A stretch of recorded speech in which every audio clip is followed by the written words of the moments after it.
Yeah. And you edit it fine. Okay, so here's I did this in Illustrator because I wanted to do my repeat. So, but in here, this is a PNG file that I did in Photoshop, and I knocked out the background. So I did all the tones, got it looking the way I thought it should look with all the, because it's not flat artwork, and I wasn't going to do that in Illustrator. And then I brought the PNG file in. I created my background, if I can grab it. I've got a bunch of scrolls in here. Let me get rid of that.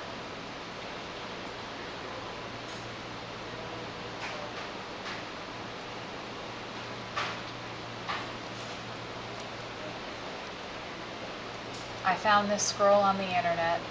I live traced it, and then I brought it in this gray color and knocked down the transparency. But this blue background, which is all mottled looking, I did that in Photoshop using the cloud filter and the two tones that I did. So I just brought that, that's a TIFF, I brought that in. I laid the scrolls over the top of it, and then I laid the hydrangeas that were done in Photoshop and saved as a PNG. I laid those over the top, and then I dragged the whole thing in. I did the same thing, took the background, copied it, pasted it behind, then knocked it out over here. And do that again though, so we can see. Okay. I'm filming slowly. Yeah. Okay. Don't So just here assume we is- know what you're knocking out. Yeah, okay. So here's a background. And that's what you make in the dimensions of your repeat. Yes. Okay, let me do it this way first. Let me get rid of this. See if I can grab this background. Okay. So there's my background. And then we'll just put this on top here. What size is this? So you know how to find your sizes? Transform will give you your size of your... Okay. So transform. And that's object transform. Nope, this is under... Oh. Window. Oh, it's window. Yeah, right there, transform. Okay. I always keep this thing up right here, because I didn't remember what size repeat this was, and sometimes I'll have my rulers up, sometimes I won't, but just so that I know what size I have to bring this over. It's 12 by 12. So then I'm going to take this object, transform, move 12 inches over, 0 down, and hit copy, and then I'll grab the other one because, whoops, both of them have to go down the same distance. Object, transform, move, 0 across, and negative 12 because it's going down 12, hit copy, and then, whoops,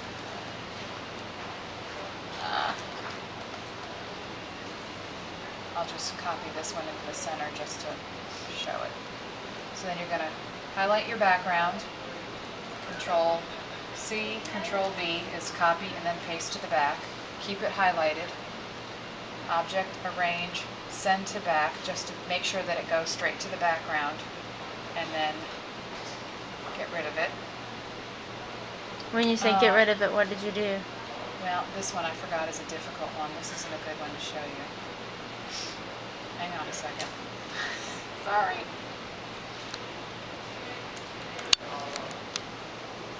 Okay, I'm just going to make it a random color. It's going to look pretty. I'm going to pretend like, because that's got a filter in it, it's not copying, right? So we'll just pretend like that's attractive. We'll make it sort of prettier. There. Highlight the background, Control C, Control B, object, arrange, send to back, and then you go down here where it's highlighted, and this gets rid of it. This exit out goes away. So now that background layer, which is going to help you create a full repeat, is now, it's just an imaginary box behind all of this, so it knows where your repeat lines are. Because otherwise, if it doesn't do that, it's basically a crop. If you don't have that in there, when you drag this whole image into your swatch palette, it wants to find its outermost points, which is why it leaves this white space in between if you don't have that box behind it. So now you grab everything and you drag it into your box. Do that again. Grab everything so it's all highlighted. So you just, everything from the outside with your arrow tool. So just make sure you grab everything and then drag it into your swatch palette. and now you can see it's in there as a swatch. And just to check it, draw a big box, and there's your repeat. And it automatically puts it in a half drop? No, it's just because that's the layout that I did there. It's repeating what that is.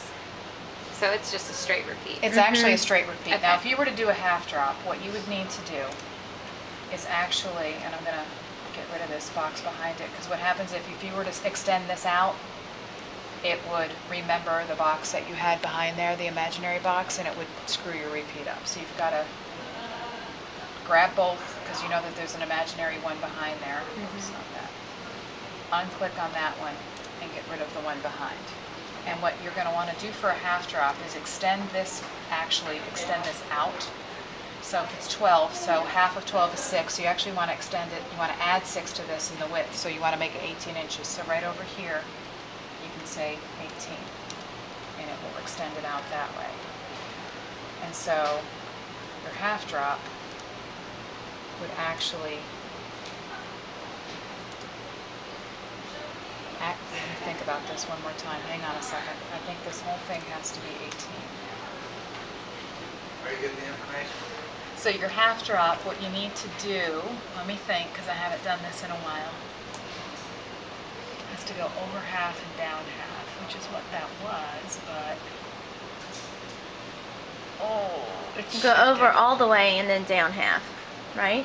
Yes, but I'm trying to think too, because what happens is when you are actually looking at it in like net graphics, it's showing the repeat like this, because your image is here and then it comes down to here and then it goes there and then it's down. You know what I mean? Mm-hmm. I might have to get back to you on that one. Okay. I got to think about it All right. because I haven't done it. Yeah. Well, what she was doing was she would select it, and then whenever she did the move thing, Yeah.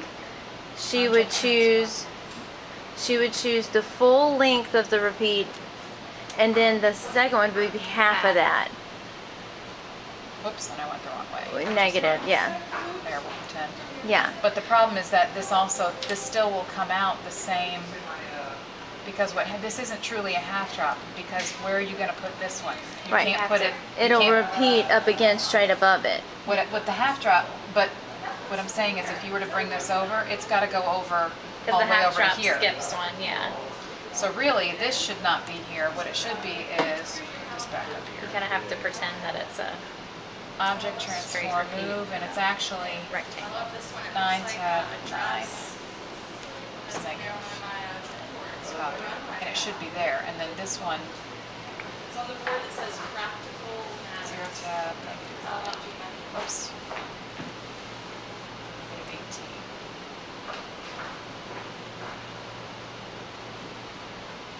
18. It's still the same type of repeat. I guess the 5, on a dice, I guess is considered a half drop. Mm-hmm.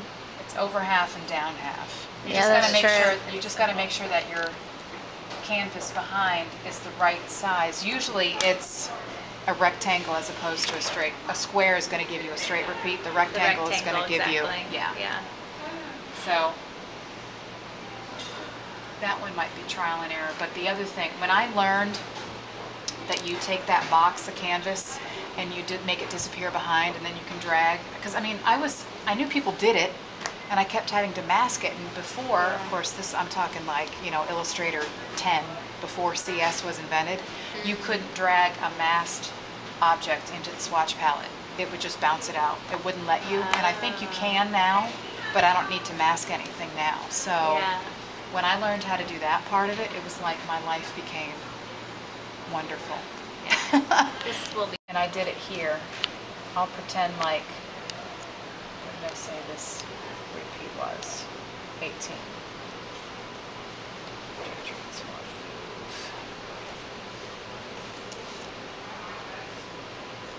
Okay, so there's the repeat. We'll just pretend we'll do something simple.